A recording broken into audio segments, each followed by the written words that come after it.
Good day, my name is Linda and I'm an industrial project 4 student. My project is about traffic congestion monitoring. And so I built a traffic congestion monitoring device.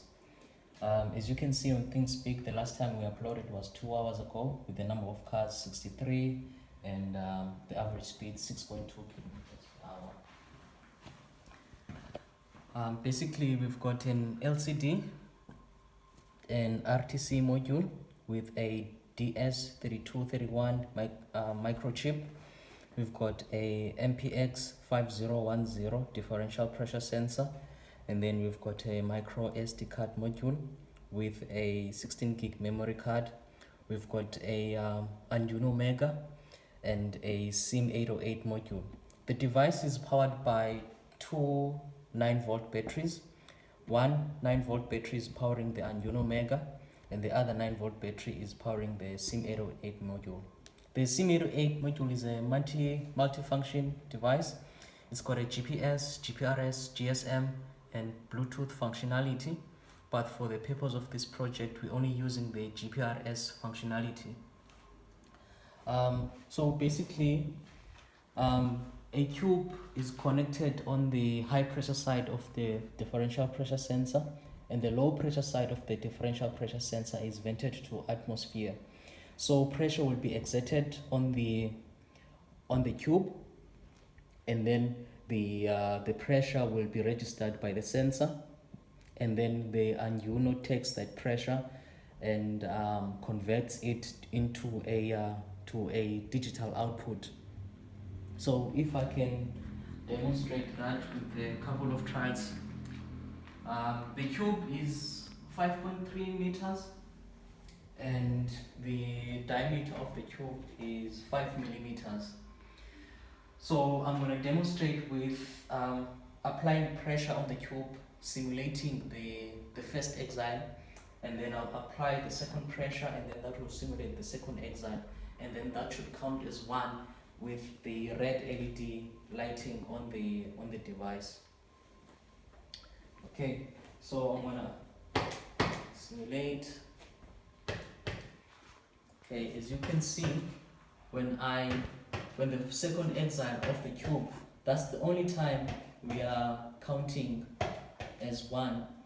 And then to simulate the traffic congestion, basically the device will detect the amount of time between the first exile and the second exile, and then when that time is longer, and then we calculate the speed with that, and then the speed, we should register a load speed.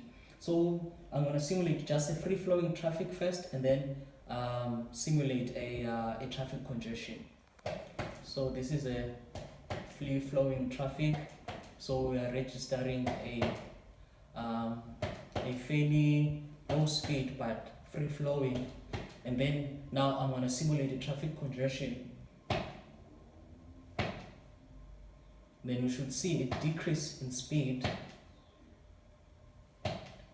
as I'm taking longer now to trigger the sensor, and then that should simulate the exiles of the vehicle, the slow movement of the vehicles, and then that's where we know that we've got a traffic congestion.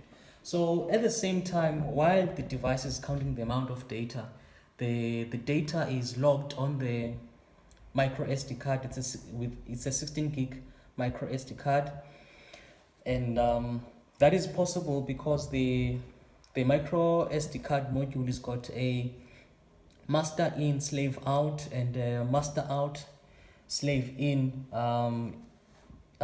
connection pins, as well as it's got a serial clock. That serial clock synchronizes the data transmission between the module and the Arduino.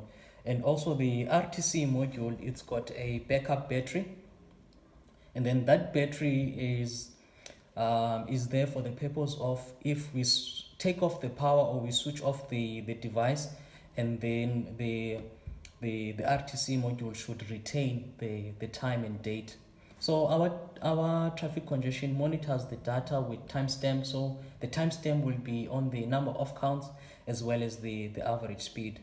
So now I'm gonna take off the micro SD card, as well as I'm gonna load the data now on ThinkSpeak. So as you can see now, the data is being loaded on ThinkSpeak. The SIM808 will start doing its checks, and the Arduino Mega sends 80 commands to the SIM808 module. Okay, as you can see now, the net LED on the SIM808 is starting to blink much more faster, telling us that it's busy doing its checks and confirming the IP address, also confirming the website where it's going to upload the data. And then once the data is uploaded, and then the LCD is going to tell us that the data upload is complete, and then we should see the values changing on ThinkSpeak. So now, as you can see, we've got 109 number of cars, as well as we've got a 7.6 average speed.